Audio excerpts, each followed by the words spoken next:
আমার বাবার কষ্টের জীবন আমি তাকায় তাকায় দেখেছি। বাবায় কোমরে মাজায় গামছা লাগায় মানুষের বাড়ি কাজ করে খানা নিয়ে আস। এমনও ঈদের দিন গেছে একটা নতুন জামা আমার বাবায় দিতে পারে না। মাঝে মাঝে তাকায় দেখতাম আমার মায়ের কাছে বাবায় বসে বসে কান্না করে।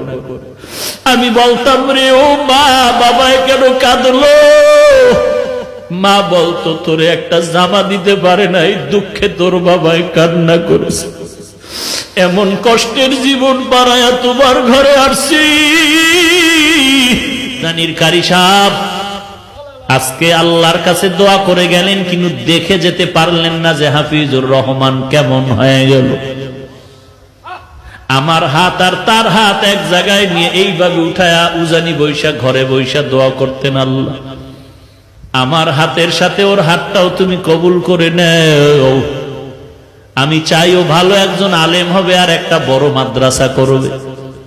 আজকে ঢাকার শহরে রমজানের শেষের দিকে মাদ্রাসা ঢালাই দিলাম 7,500 স্কয়ার ফিট ছাদ। মাদ্রাসা চলতেছে, কিন্তু কারি সাহেব দেখে যেতে পারলেন না সেই দোয়ার মাদ্রাসা। আমার বাবা মা জীবনে ভালো এলেম অর্জন করতে পারেনি, মাদ্রাসায় পড়তে পারেনি।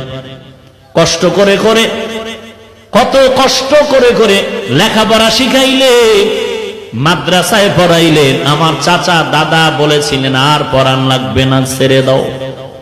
আমার বাবায় যদি ঠান্ডা হয়ে যাইতেন, খোদার কসম এই পথে আর আসার কোন সৌভাগ্য হতো না।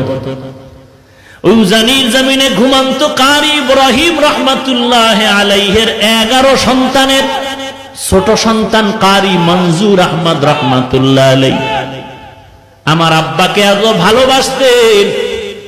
আমাদের বাড়িতে শত শতবার গিয়েছেন সেই কুয়াকাটা।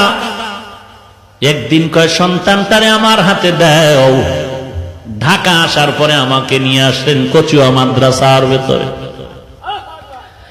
আর ওই উজানির কারি ইব্রাহিম রহমাতুল্লাহ আলাইহির কবরের কিনারায় গিয়া 11তম সন্তান গিয়া আমার আব্বার হাতটা ধরে নিয়ে বলতেন, আব্বা জান, কুয়াকাটার একজন গরিব মানুষ আপনার দরজায় দাঁড়ানো আছে।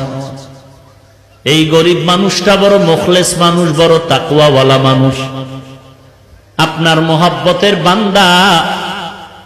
বাচ্চার মতো যেমন বাবার কাছে আবদার করে এমন আবদার করে, আব্বা জান, বাবা জান, এই গরিব মানুষটার সে কবর জিয়ারত করে, আল্লাহর কাছে একটু দোয়া করবেন, আল্লাহর কাছে বলবেন। আব্বা জান এখনো বলেন আর মাঝে মাঝে কান্না করেন।